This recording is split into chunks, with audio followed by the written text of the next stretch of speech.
Hello. Hello. Welcome to Record Sports Hotline Live with a bit of a difference tonight. Yeah, the first ever Record Sport Hotline Live watch-along. Watch-along. Celtic are playing Cork City. They're just about to kick off. We've got it here in front of us. Our pal Gianni's already written in saying, glad the game's on, means we can focus on Rangers without any interruptions. Sadly, Gianni, we will actually be concentrating on Celtic quite a bit.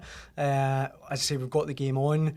The teams are about to kick off. We actually caught up with Record Sports Michael Gannon. We should get to that. Yep. We just a couple of minutes before kick-off, we caught up with Mick, and here's what he said just before the teams come out. Yep, he's in the stadium, and here's what he said. We're joined on the Hotline live from Cork by Record Sports Michael Gannon. Mick, how's it going? Not bad, chaps. How are we? I'm sitting up here in the Gods at the Park du Kiev, apparently it's called. It's a Gaelic football ground here in Cork.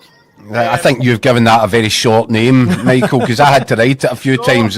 You've missed out about 42 syllables. You've got to remember that you get a lot of letters in Irish and not a lot of sounds. So the Park of Kiev. I thought I'd better get that checked before I come on here. Well, I played havoc with my dyslexia when I was trying to write it, I tell you that. I need to keep checking it tonight myself. But it's some gaff, actually. It's really good. No, it's wide open and exposed. It's quite windy. So it should make it interesting. What sort of crowd? Here, obviously. What sort of crowd are they expecting, Mick? It's going to be mobbed. This place holds about 43,000. I think there's going to be 30 here tonight for this friendly. I mean, I'm only just arrived in town, but you can see it's jumping.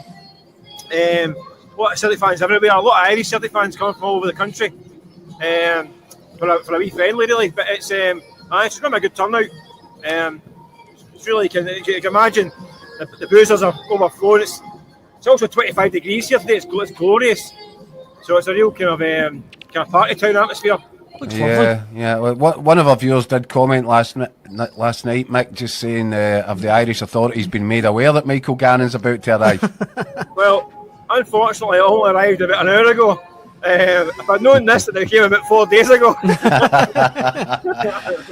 We're obviously, we're talking to you, Mick, before kick-off, but we should say the teams are out, and a slightly surprising Celtic team, Inamura starts. Yeah, that's the one. I mean, I don't think the rest of it's a surprise. It's very much a kind of early pre-season team. The international boys are still not back yet, so there's no homecoming for Adam Media. Obviously, no Kieran Tierney yet. There's still no Rio Tati and these guys. Inamura, who were told last week is going to be a kind of fringe guy or a B team guy. This is a kind of fringe B team kind of game anyway. So I'd imagine Brendan Rodgers wants to have a look at him, see what he looks like straight away. When he looks at one of these kind of signings, a kind of a Celtic club signing, isn't it? Like a guy they brought in that is a no risk, kind of low risk kind of signing. See how he gets on, develop him. If it works great. If not, no harm done. So it looks like Rodgers taking a wee look at him early on, see how he copes. Interesting. Yeah, what I found interesting, Mick, and you know what, we study and observe Brendan Rodgers and what he says because we know how deeply he thinks about what he says before he opens his mouth. I just found the Inamura comments before the guy had even arrived in Glasgow. Brendan Rodgers had him back out the door going on loan. It kind of does feed into the, is there a kind of power kind of battle behind the scenes in terms of what this transfer window looks like for Celtic?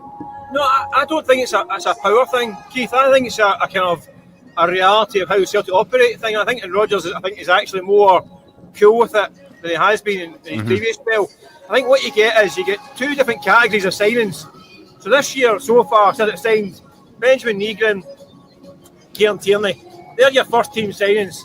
Then you've got your Inamura, your Callum Osmond, and obviously Ross Doohan's your third choice goalkeeper. They're the kind of backup, kind of development, kind of club signings that are very kind of low risk. And you might look at them and say, you know what, I can work with that, I can polish that up, I can make that a player. Or he might go, you know what, put you in Siberia and you'll be a loan spell and we'll see you again some other time. And I think that's how it happens. And some of these guys come good, some of them don't, and it's not really there's no jeopardy really with these kind of signings. Not a lot of money getting spent on these guys. If it works, it works. Doesn't work, doesn't work. And Rodgers will make his mind up quite quickly though. He's not a guy who'll spend 6 months stroking his chin going, he might be a player. he'll decide quite quickly if this guy's worth sticking with. So we'll find out quite soon if he likes him or not. I was saying just off air, Mick, it reminded me a little bit of. Do you remember Marion Shved during Rodgers' first spell? When he signed him and then immediately went, oh, we've got a million forwards. Listen, they had about 11 of them in the first season to come back as well. No. I mean, how many of his first season signings are still at the club?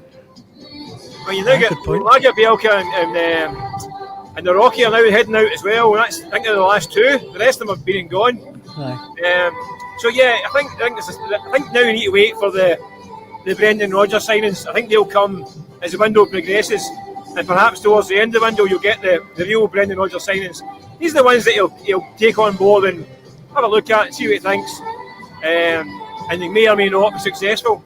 But I don't think it's a big kind of risk. Whereas the ones towards the end will be the ones that he's hanging his hat on. And we're still confident, aren't we, that there can be a marriage between the two ideologies of... Well, it's funny, I wrote a column about it today talking about this. It's almost like a hybrid approach. Yeah. Last summer, they just went full Brendan. There's £26 million, you can spend it in 3 players. This is what I'm going to find interesting. Is he still going to get the same amount to go full Brendan with this summer? Full Brendan. Or are Celtic going to say, well, you can't get as much as that because we're going to use this amount of money to spread the chips more thinly across the table? That's what's going to be interesting. And that ultimately might determine how Brendan Rodgers sees his future at Celtic.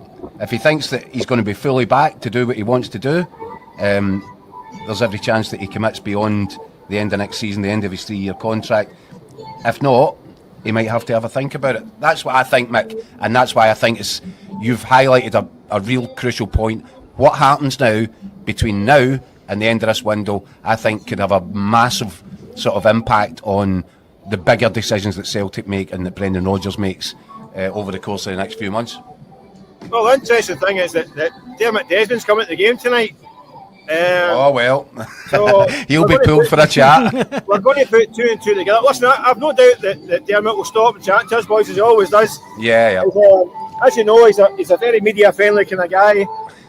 I'm sure he'll sit there and have a chat with us on the record. I'm pushing you out your seat there now. Hit the back of the head there. That was the security getting called in.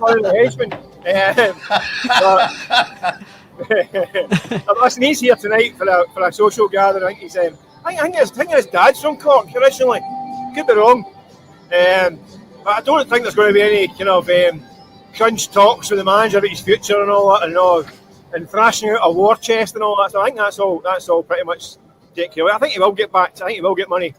There's a big pile of cash sitting there. I mean, even on top of the money, they're getting another £20 million for Kuhn and Naga Bielka come in this week. So they get plenty of dosh, and I think they will spend it. I still think they'll spend £25-30 million. I do. Whether that's I agree. 4 players, 5 players, 3 players, or 2 players, we'll wait and see. But I think they'll spend big money. What is your plans after the game tonight, Mick? Is it straight up the road or sampling some of the local atmosphere? Unfortunately, pretty much straight up the road. Get some work done straight up the road and fly back tomorrow again. Celtic are heading straight to Portugal from here. So we're going to be following them out to Portugal this week. They've got a bounce game in Lisbon on the Saturday. And you didn't ask about this, Mick. You've deflected. You've deflected very skillfully. There'll be no lock-ins and 6 pints of Guinness and all that. I've got an early flight in the morning. I'll be retiring to my quarters for a quiet evening. That's what we do. Mick, as an experienced campaigner and someone that's travelled with you all around Europe, you're actually asking me to believe that black is white here. I can see there's more chance of you getting a taxi straight to the airport without going to your bed. Listen, Keith, it's early in pre-season. I've got to pace myself. I've still got Portugal and Italy to come. I'm only getting 20 minutes run out tonight. I'm not getting the full. By next week, I'll be running out the full 90 minutes before the call in the morning. Well, Mick, we hope you make your flight home, that's for sure. Thanks so much for joining us on the Hotline Live. We massively appreciate it. No worries, guys. Keep you posted. See you later. Mick Gannon on tour. That's it. There is nothing more dangerous. I got holidays. Cheers, Mick. If everyone watching can spare a thought for Mick's liver tonight, that would be great. Brian in the comments is saying, what time is kick-off, Brian? It's 8 minutes underway. Celtic are playing Cork. We've got it on here. We'll keep you updated with everything that happens. It's still 0-0. quite a frantic start, but not much to report so far. No, there's a decent pace to the game. It looks as if both sides are taking it seriously enough, but not a lot of goal activity at this moment in time, Dan. We've got plenty of comments coming in already. If you want to get involved in the discussion, please do so. We'll try our best to read it out. I'm laughing there, by the way. do you know what? Do you know why I know Michael Gannon and what I know about Michael Gannon? We've got a nickname for him, Frank the Tank. Which is based on a Will Ferrell character. Was that old school? Old school, Aye. yeah. So if Mick Gannon is spotted running down some high street in Cork naked at 3 a.m. this morning, it would come as no great surprise to anybody. It would be... If he's gone full Frank the Tank. Aye, if we could get that recorded for tomorrow's Hotline Live. It's not something you'd want to share. Aye, comments are coming in. Scotland the Brave says, we all know that Scott McKenna will be the man brought in to pair up with CCV. That's the reality. Or a player that can play centre-back and left-back. Can't do that going into the Champions League, spend big dough, speculate to accumulate. It's weird, actually, that kind of Scott McKenna, he was a name that was always bandied about. Yeah, he's been mentioned with both halves of the old firm on a consistent basis. Aye. I think he was a player that was of interest. Had Barry Ferguson got the job at Rangers, for example, I think that Interesting. Scott McKenna might have been one of the sort of players that he would have been looking at. Rangers have gone a different direction. That is one of the things we should just update on. Help me out with the Giga. From Wolves, we think will be the 6th new recruit in at Ibrox, and I think that one should happen very shortly, very, very imminently this week. And there was another one at Rangers. Oh yeah, you wanted to talk to me about Luuk De Jong. Luuk De Jong is a name that's crept up a lot. We had a lot of comments in on him. Obviously, PSV Eindhoven striker. I think he's now officially released. He's out of contract. He's left. But PSV have offered him a new contract. Interesting. They desperately want him to stay. Well, look, just some of the comments that were sent into us caught my eye, and if you want to get involved, please do so. Give us your thoughts. He's sort of doing a Lawrence Van Shankland.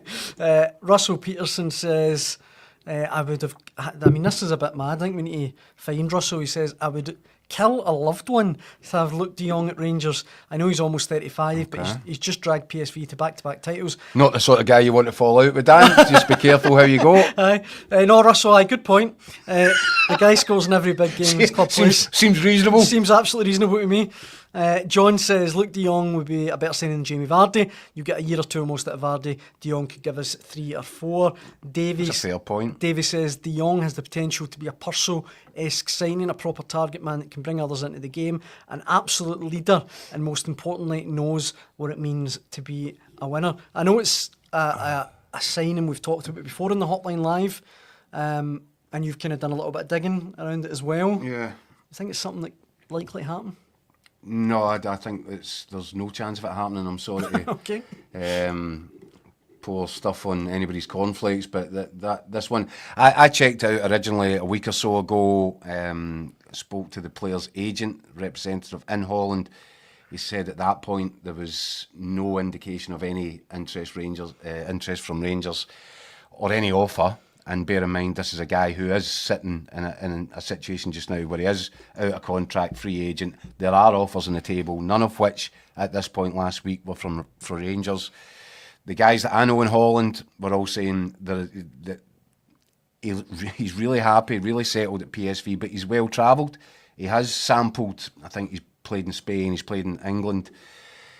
And the word that they used was he may want one more foreign adventure. But when they were talking about adventures, they were talking about perhaps the MLS, maybe Saudi, maybe Australia. Not governed. The idea of going to Glasgow didn't seem to be high on anybody's sort of list of expectations for Luuk De Jong. So I can understand why a lot of Rangers fans would look at that link and think, yep. And also, Rangers should be able to compete with the clubs in Holland in terms of what wages they might be able to offer them. But I wonder with this one, I'm not entirely convinced. And I checked up again with the guys that I know back in Holland within the last 24 hours, and the position hasn't changed as far as they're concerned. So I don't think that it's real. Russell Martin did say this, that over the course of the next few days, you'll see what's real and what's not. I think that Luuk De Jong might have to get filed in the not real cabinet. But, I could look fairly stupid if this time tomorrow Luuk De Jong is joined up with Rangers down at their training camp in England. I don't expect that to be the case. Big Rab says Vardy's old enough to be the new Rangers dad. And Blue Nose John says Daniel Caw would Luuk De Jong be a suitable signing against the low block. I mean, it's unlikely to happen, but I do think he would be a good signing for Rangers. Yeah, listen, he's having an Indian summer in Dutch football at the minute. It's not always worked for him everywhere he's been, and he's not long ago he was at Barcelona. Yeah, which is incredible, and he was there on loan, wasn't he? Aye. But he's not everybody's cup of tea in terms of what you might be looking for in your identikit number 9. Aye. He's a big guy, target man, kind of old-fashioned, but he's having this real, as I said, Indian summer at PSV, and PSV are desperate to keep him. Their manager, Paul Boss, has been speaking about it, he's been very open about it, but he said, look, I can't keep phoning the guy every 2 minutes to find out if he's going to accept the offer or not. Aye. The offer's on the table, and as I said, it is actually a little bit similar to the situation that Hearts had with Lon Shankland, and I think that PSV are still pretty hopeful that he'll recommit to them. As I said, I'm not sure that I wouldn't be confident in saying that Rangers have actually put an offer on the table for him to consider. In regards to the Celtic game, which is still going on, we've got it here. It's still 0-0 after 15 minutes. James Forrest has gone closest for Celtic, but it still remains goalless in Cork. Yeah, not a great deal happening. In the I'm comment, starting to regret this watch-along. in the comments, David says Martin all about mobility up front. Vardy still has that. Not sure if De Jong fits the bill. And Rangers, is he okay? Points out we need to get players out the door ASAP. We currently now have 10 midfielders fighting for 6 places. We can't keep stockpiling players, although we do need 2 wingers before we play Panathinaikos. That Panathinaikos game. I agree with all of that. Aye, but 2 weeks tonight, I think. 22nd of July. Aye, so 2 weeks tonight. I know it's still 2 weeks away, but It's not a lot of time. it's not a lot of time, is it? But it goes back, and I don't want to keep on banging the old drum, but I did say weeks ago Aye. that Months Rangers ago. were in a really difficult position in terms of trying to get ready for the start of the season, the Champions League qualifiers. And, the clock is ticking, there's 2 weeks, it does feel like a really big ask. Aye, and at Rangers, is he okay? He's also asking, is Andy heading down to cover the camp? The Rangers I camp? believe he is. I think yes, he is. Yes, he aye, is. Yeah. Andy and Scott McDermott, I think the two of them are going down. Are you jealous with that, or Jealous about what? someone going with Scott? Well, that would depend where they were going. Where is this place? Aye, is there no St George's Park? Yeah. Aye. Yeah. Aye, probably. No, I could take or leave that one. Aye. I know, I meant just because it was Scott. I know what you mean. Aye, okay, cool. Excellent. People asking us about De Jong again, but I think we've said it all, really. What's the question? Saying would Jimmy says we get. I think De Jong would suit Rangers' pressing game. No, I think that's another thing that would have to be factored into any discussion about that. Is he the guy? And we spoke the other night. I said that there might be concerns about Igaman's ability to lead a press, a high press, because the central striker more often than not is the trigger point. Mm-hmm. I said that Igaman's very mobile and he's got a turn of pace, and I'm sure he could do the job. But he's a free spirit that sort of plays the game he wants to play it, not within a set structure. More of a 10. De Jong, is he going to be mobile enough to go and shut people down and lead a press from the front? I'm not sure about that either. Jamie Vardy, funnily enough, even though he's a little bit older, would probably be, more suited to playing in a Russell Martin team as the lead guy, the guy that was triggering presses high up the pitch. Your loyal Muppet says you could get both of them. They would actually be quite a good pairing up front, which not a bad shout, but I can't see that happening. You're looking at significant wages there. Look, I don't know how much more I can say without rubbishing anybody's work out there. But all the intelligence that I'm getting from Holland, from the players' camp, and from trusted sources over there is that Rangers aren't at the table. So, yep, I know there's been a lot of talk about it, but I don't see anything coming to fruition with that. I don't think Rangers are in the argument for them. We've got some comments and questions coming in about Celtic, and we will touch on Celtic's transfer activity in a few minutes. There's something in particular I want to bring up. Tyrell Malacia as the latest name being linked. Before we come to that, though, I wanted to get your take on something. Yesterday we were talking to Andy Newport about Bajrami potentially having a comeback for Rangers, and Rangers is okay. They're saying we've now got 10 midfielders fighting for places. I know we got accused a little bit last season of being kind of cheerleaders for Barry Ferguson and trying to get him the job and all that. But one thing I would argue is that the fact that he didn't get the job and the fact that Russell Martin now has to come in and look at all these players. This was part of the argument. And he looks at Bajrami and he looked good at the weekend. But I was thinking about it today. We've seen what he can do. I mean, he's had plenty of ample opportunities. Like some guys are better fits with different managers. Aye, that's fair. You know, so I would imagine if you're Russell Martin, you look at the evidence before your own eyes. Is he training like that? The way that he performed in that second half at the weekend. If he is training to that sort of level, he might be somebody that Russell Martin. Everybody gets a clean slate when a new manager comes in, and they get the chance to sort of stake their claim. And all you can say about Bajrami in the second half of the weekend, he didn't do himself any harm. The problem that he's got is they won't just base it upon what they're seeing with their own eyes. They will have last season's tapes to study. They will have seen some, less than average performances from him. So he's one that would, have to really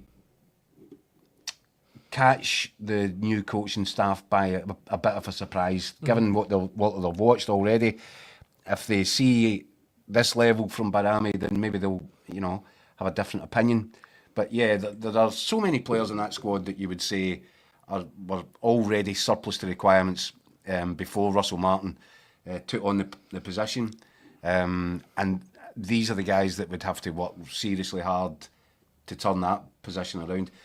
The problem that Rangers have got is they're all sitting in nice big fat contracts, and how do you encourage them to leave? Because these guys, and it's happened every year on year. Now you've got Rabbi Matondo, who's one of the big earners. He's got a very nice contract at Rangers, and he's turning up late for pre-season because he's had some sort of operation over the summer, and so it goes on. The cycle continues. Guys on big contracts, not fit to be considered to play, not fit to move on while the window's still open, presumably, and quite happy to sit and then, take a loan deal or something like that. As long as their wages aren't affected by it, I think they'll be, they'll happily sit it out. Aye. Comments coming in. That's a major problem. Aye. And another reason that why we were saying months before the end of last season that all these things needed to be being addressed at that minute in time. John says in the comments, Bajrami is not a player who'll perform highly week in, week out. David says the style of play under Clement and Ferguson not suited to Bajrami, not convinced he stays. Bajrami's okay when there's space to play in, says Jimmy. Basically, to sum up in a nutshell, all I was saying is that Ferguson or whoever, had they been in at the end of last season, could have been addressing this back then. They know now he's no for Daniel, it. Whereas right now, Russell Martin is looking at it going, actually, he's all right, maybe we should check him out for a few weeks. There. Aye. So this is what I said, and back March time or whenever, these conversations really had to be taking place back then. Listen, Nadeem, lovely man, you're not going to get any football here next season. Tell your agent, start working on stuff. And Robin Proper, same thing. Whoever else, because there was plenty of them, start having these conversations. Because you're going to be surplus. They could have been gone by now if you told them in May. Exactly right. But anyway, that's by the by. Celtic, in the game that's actually going on just now, still 0-0 in Cork between Celtic and Cork City. Arnie Engels had a half-decent chance a minute ago. Cork, when you were talking there, I don't know if you saw it out the corner of your eye, they were almost through in goal. But the striker sort of fell over the ball. So it remains 0-0, and we'll keep you abreast of any notable moments of play. It's an interesting sort of Celtic lineup. It's sprinkled with kind of regular first team guys. Inamura was the surprise. Inamura is a surprise. And it's a surprise as well to see him playing at left back. Mm-hmm. He's obviously fit because he's come straight out of the Japanese season. He's it's not as if he's needed pre-season work to get himself match fit. But I've not seen so much from him on this left-hand side. No, me neither. Thus far. Scotland the Brave says, does Keith think the Balikwisha link happens? He's obviously the winger that's been linked with Celtic. The Belgian winger, yeah. And we've got a couple other comments coming in Celtic, but the one guy that I wanted to talk about, I mentioned earlier, was Tyrell Malacia. He's the Man United left back. It's been trending all day on X nationwide. He's been linked with Celtic. Now, a report today, and I've tracked it down to the Manchester Evening News, saying that Man United would accept £3 million because if they get £3.02 million, it's not financial fair play, but it's the PSR. Yeah, It'll mean that they can put that down as not a loss. Breaking even. He's a left back. He's a Dutch international. There's a lot of Celtic fans in our comments who seem to think he'd be a good signing. Johnny says, if Malacia is really available at $3 million, it's a no-brainer. Rotating him in KT would have the left side locked down. Celtic Dream says $3 million for Malacia feels like a bargain in today's market. Still young at 25, solid defensively. Dutch international, just needs game time. Could be getting an absolute steal here. And aye. My kind of first worry about that from a Celtic point of view would be if you're not good enough to get a game for that Man United team, True, then you've got a problem. However, I would counter that by saying Man United, someday in their wisdom, decided that Scott McTominay could be moved on. Aye. So their recruitment process is all over the place. I don't know enough about this boy to know whether or not he'd be a smart bit of business or not. I think his name, from memory, was linked with Celtic in January as a potential. Aye. He went on loan in January to PSV Eindhoven. And I think there was potential that something similar could have happened. But that was, I think Brendan Rodgers decided to go for Jeffrey Sloop. So... Sorry, I'm laughing because Jimmy said, Daniel, I thought Malacia was Donald Trump's wife. He's a left back, obviously. As I say, Celtic need a left back. That's for sure. They do. Even if Inamura is playing there tonight, I can't see him being the long term. No, they do. They do. So he might well remain a person of interest. But my kind of priority concern would be that this is the worst Man United side in living memory, and he's been deemed to be surplus to requirements. It's not a great starting point. But who knows? As I said, their judgment and what they're doing with their players in and out has been all over the shop for a considerable period of time, and that's why Scott McTominay's now winning Serie A titles in Italian football at Napoli. Even Alanga, did you see Newcastle signing Alanga today for $60 million? Yeah. Man United, everyone Man United lets go seems to be a superstar. So judging by that, then perhaps get him signed. Buffalo Albert says, I wouldn't let Matondo near the half-time oranges. Probably end up out for 3 months with a cut finger after slicing them up. This is an interesting one. Dennis says, unless Rangers get Silly Murray, I would personally keep Dessers. He's a grafter, honest player, and proven he can score goals. I bring that up, Keith, because on the Record Rangers podcast today, I don't know if you've had a chance to listen to it, no, but sorry. Our esteemed colleague Andy Newport said that it's his understanding that Dessers' transfer to AEK Athens is still going ahead.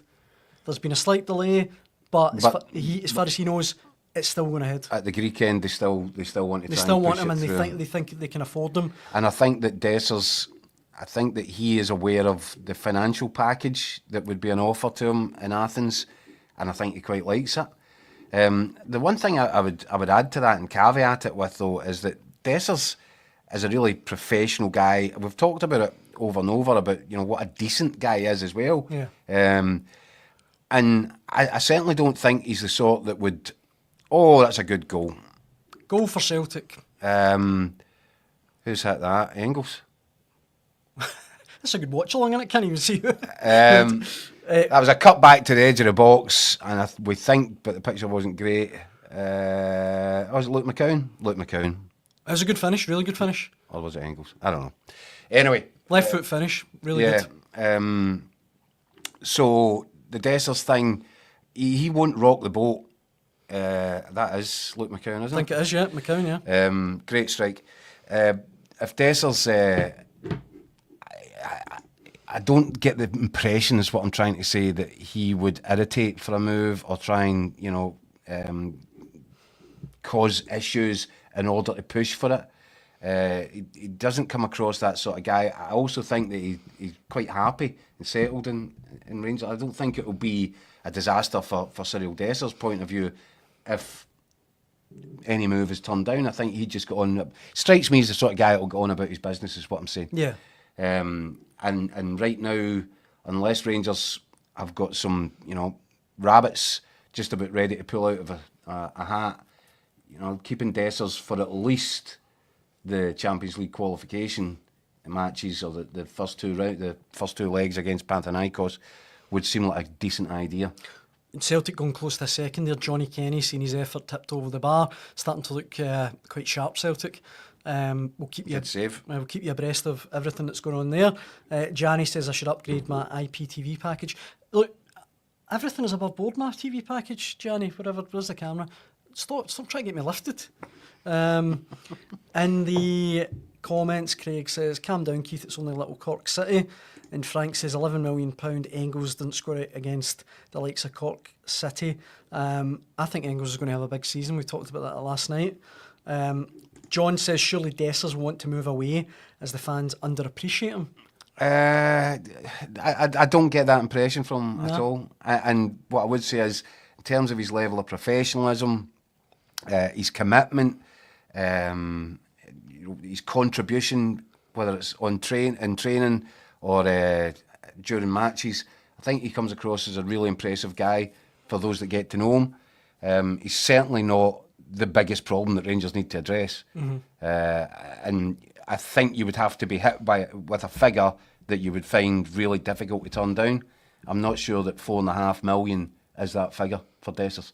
I think Rangers would look at that and say, well, $4.5 million, how are we going to reinvest that and guarantee yourself the amount of goals? Even though Dessers misses plenty of chances, he still scores plenty. I'm not sure you replace that for £4.5 million. If, however, they are entering into, and we know that Lille still haven't put an official bid on the table for Hamza Egerman, but that's the sort of figures you look at and think, right, great, that's a real good profit. We can reinvest some. We can look someplace else.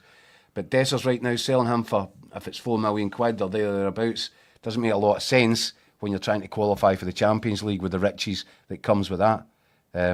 Because you're looking now at qualification for the Champions League. What is it? 50, 60 million pounds now? Oh, aye. At least 50, aye. So, aye, you can't go into those games armed with a water pistol when there's so much at stake. And selling Dessers would be a bit of a false economy at this point. Yeah. The Brown Warrior says, I think letting both Dessers and Egerman go would be a bad move by Rangers. I think you said in last night's show, if they do that, what is it, 60 odd goals? Plus Czerny. Aye, plus Czerny, that's plus it. Czerny, 63 goals. Out the door. And I'm sure they'll sign players, but no one in at the minute. No. I mean, just that would seem a bit mad to me. I think, as you say, at least keep them for Panathinaikos. It's interesting because Vakov Czerny's situation is still to be resolved. I noticed there's interest, and I think there's a bid going in around about the £6 million mark. I'm trying to think, was it from Turkey or? I think it was Turkey. It was a Turkish club. So, if that was to become the price, the recognised price, then it's very affordable. Well, you'd think. If you're looking at what Rangers, the new owners, are bringing in, they say they're going to invest in the team. If they can move Egerman on for a vast profit, then a Czerny, he could represent a solution, a ready-made solution, because you know exactly what you're going to get from him because you've seen it with your own eyes. And Czerny's another guy that was pretty happy living in Glasgow. He was. I think he was enjoying himself. I would even say Celtic have got rid of Nicholas Kuhn. Need a right-sided attacker. Celtic in for Czerny. Listen, stranger things have happened. I'm taking a bit of stick. How do you think the fans in the front row have been standing feel about that? It'd be good, aye. They could get a big scushion for his unveiling. I'm taking stick for saying that I think Engels is going to have a big season. Frank says, in what way do you think he's going to have a big season? Look, the thing with Arnie Engels is that I think it's been overstated how poor he was last season. I don't think he was poor at all. I don't think he was poor. No. But look, he didn't hit the heights of an £11 million player, but he's still very young. And I did see games last season, particularly when he first arrived, when he looked like a Rolls Royce. He looked brilliant. That was Swanee's phrase that he used for it when he, I think, one of his first games. Swanee's a good judge as well. Right. And he saw those early indications. He felt, I think he was really impressed by what he saw of Engels early on. I would assess him as a 7 out of 10 for his first season. Aye. Young boy, new environment, new teammates, new league, etc., etc. So there's a lot of contributory factors there. I think there's plenty of room for growth, but this is what I would say is, Daniel, I wouldn't be so certain that it's going to be a big season in terms of what you'll get from Engels on the pitch. Mm-hmm. What I would say is it has to be a big season in terms of his development if he's going to become the player and fulfil the growth potential that Celtic believe that he has. It has to start happening, and there has to be a big kind of step up in his second season. I would accept that, aye. But I just think I've seen enough to suggest that he can make that step up. He's certainly got all the attributes. Yeah. Again, in the comments, Brown Warrior says, we don't scoosh water, we scoosh champagne.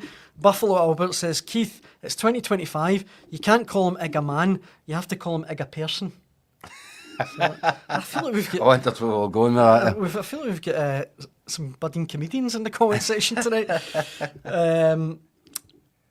Gianni says Engel takes penalties, so his stats arrive that. I take that on board. I know he takes the penalties, but you still need to score them.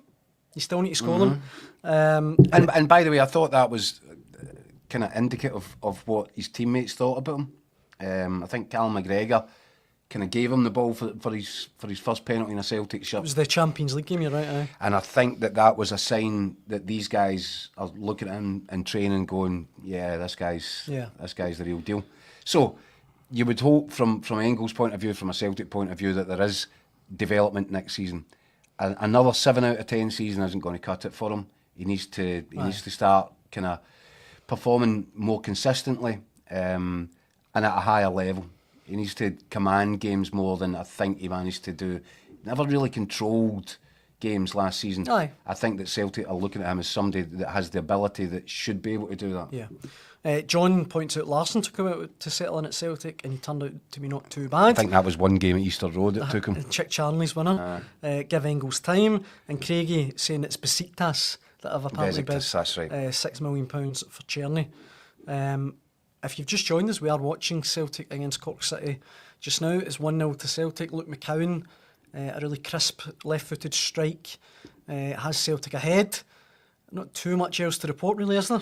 No. I mean, it's as Mick was saying, 25 degrees over there. So I think both teams started at quite a pace. The game seems to have settled down a little bit from the early exchanges. And yeah, Luke McCown's got himself a cracking goal. Do you know what? I kind of wrote in my column today, this is just pre-season stuff, isn't it? I mean, really, who cares? It's a good event over in Ireland and the locals will love it. But Celtic have started up with two very low-key matches, and that's what I was hinting at in my column, that Brendan Rodgers will be hoping the approach in the transfer market is similar. Yeah. It's been a low-key start to the summer for Celtic. But the sort of headline acts are coming in terms of the opposition for the pre-season matches, the Champions League qualifiers, and I think that Brendan Rodgers will be hoping that the big headline acts are also still to arrive during the transfer market. You can't win, can you? Gianni, we take a lot of stick for talking about Rangers, apparently. Can we ban him? Gianni says... Can we block him or anything like that? He says, if you've just joined us for the huddle board tonight, and then wants to know if Hatati's going to go stay. So there you go. You can't win. I know Hatati's one you've talked about though, and I agree. Actually, I think he could be one, perhaps down the line. I think he could go this summer. Yeah. But it depends. You know, as I did say, you know, I think he was agitating a little bit behind the scenes, around about the same time as Kyogo was. Kyogo got his move. And I wonder if Kyogo's been speaking to Rio Hatati over the phone or whatever. Maybe said to me, you might want to, you know, calm down with this. It turns out it wasn't all that brilliant. Yeah. Kyogo's obviously now a Birmingham player. Yeah. Now, if you think leaving Celtic, you want to further your career and you end up 6 months later a Birmingham player, someone might wish to point out to you that you've probably made some bad choices. Aye, there's been some twists in the road. Frank comes back to me saying 7 out of 10 for £11 million Engels last season. Seriously, he wasn't rubbish, but he was completely underwhelming in Scottish context. Celtic can't waste £11 million on underwhelming. And Buffalo Albert says, if I was a man... It's Frank the Celtic board. It's good to have you with us, Mr. Lobbit. I mean, Frank. Buffalo Albert says, if I was a man down for 5 sides, I'd play with 4 before phoning Engels. I would suggest that's a wee bit silly. I would take Engels on. Last player to further their career, David says, when he left, Virgil van Dijk, maybe? That's a very good question. Yeah. I can't really, off the top of my head, David, think of who else might join him. No, that's probably a fair comment. The other Celtic thing... I mean, Kieran Tierney went to Arsenal and had an enjoyable time, I think, in his first season, but even that didn't really work out the way that I did think well at first, and Kieran then Tierney would have hoped it would, and then out on loan to Spain and all that. So, no, that's a fair point. I think Van Dijk probably is the last one to have moved on and went on to bigger and better things. Aye. But if you remember, he was one, you had before him Wanyama, Fraser Forster went down south again. And John points out a good one. Frimpong. Oh, Frimpong. That's a very good one. Very good shout, John. Frank Brennan says, Frank Lowell, me. Frimpong is a good one, obviously winning the Bundesliga, getting to a European final. He's now at Liverpool, obviously. People say, was Andy Robertson not at Celtic as youngster? I think he was that doesn't count. Very young. That you doesn't need count. to have actually played. But aye. Rangers could claim that, was he not? No, he wasn't at Rangers as well. I've got that wrong, actually. He was playing, when Rangers were in the lower divisions, he was at Queen's Park. Yeah. And I'll always remember Ali McCoy saying, getting urged to look at him because he won Player of the Year that season, Robertson. And he said, well, look, we've got Lee Wallace. And Lee Wallace was a good player, but I just wonder if maybe... I remember I was actually on that Rangers journey back up from the lower leagues. I was sent to Hampden for the Glasgow derby, New Year derby, and it was Queen's Park versus Rangers. And Ali McCoy was obviously standing on the touchline, and it's a big technical area at Hampden. So he spent a lot, I think, of the first 45 minutes almost as close to Andy Robertson as I am to you just now. As you can be, aye. And Rangers didn't make a move for him. But I remember being in the press box watching, and there were 2 standout players on the pitch that day. One was Andy Robertson, the other was Lawrence Shankland. Interesting. And that must have been, a good 11 years... What are you looking there? 2014 or something like that? No, 2013. Aye, something like that, aye. 2013. That's aye. So these 2 were standouts for me, and it seemed, but obviously Rangers went down a different sort of a strategy in the transfer market. They wanted to sign Kevin Kyle and guys like that to come up through divisions. I thought there was an opportunity there, and I put it this way: I wasn't surprised to see that not long after that, Andy Robertson was a Dundee United player, and Shankland was setting off on his journey too. Yeah, absolutely. In the game that we're watching, the watch-along, it's been a fairly uneventful watch-along so far. Celtic still beating Cork City 1-0, Luke McCowan's goal. Genuinely, we've got it on here right in front of us, there's not a lot to report really. Celtic is starting to look sharp. Johnny Kenny's had a chance. James Forrest before that had a chance.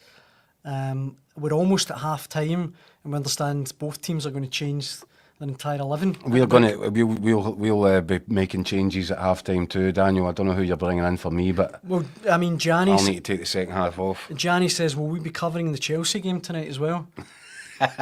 We can exclusively say that we will not be doing that. But I think for tonight anyway, that brings us to the end of, what day is it? Tuesday's Hotline Live. Thank you for all the comments. We massively appreciate it. If you want to get involved in the conversation, we'll be back to do it all again tomorrow at 6 p.m, and we'll be talking over, no doubt, Celtic's result tonight and any other I don't know if we'll be talking too much about this. I was going to say aye. But maybe Brendan Rodgers will say something interesting after it, and that'll give us something to talk about. Fingers crossed. Either way. Good goal by Luke McCowan. Either way, hope you can join us then, and thanks for watching. Cheers.